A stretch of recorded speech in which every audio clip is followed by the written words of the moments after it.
মুজানের পাখানো খুনি সুসামারু বের করলো কাক ছয়টি হাত, ছয়টি বলের আঘাত তছনছ হয়ে যাচ্ছে কামারুর আস্তানা। কিন্তু আসল বিপদ তো ইয়াহাবা, তার অদৃশ্য কিলের আঘাতে তানজিরো খেলনা পুকুরের মতো এদিক সেদিক আছড় খাচ্ছে। শত্রু না দেখা গেলে লড়াই করবে কিভাবে? ইউশিরো দিল কার বিশেষ শক্তি, যেই তানজিরো কাগজটি কপালে লাগালো পুরো দুনিয়া বদলে গেল। এখন সে দেখতে পাচ্ছে মৃত্যুর লাল তীরগুলো।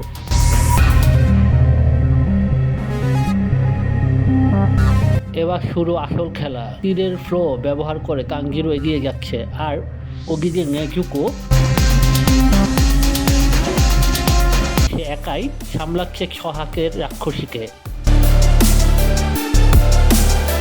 ওয়াকার ব্রিগিং থ্রোয়িং গানস এর ম্যানাজার বেক করে তানজিরো পৌঁছে গেল কেমনের ঘাড়ে। খেলা শেষ। পরের পর্ব দেখার জন্য অবশ্যই follow, like, copy, link, share করে সিনেমাটিক পরিষ্কারের সাথেই থাকুন। ধন্যবাদ।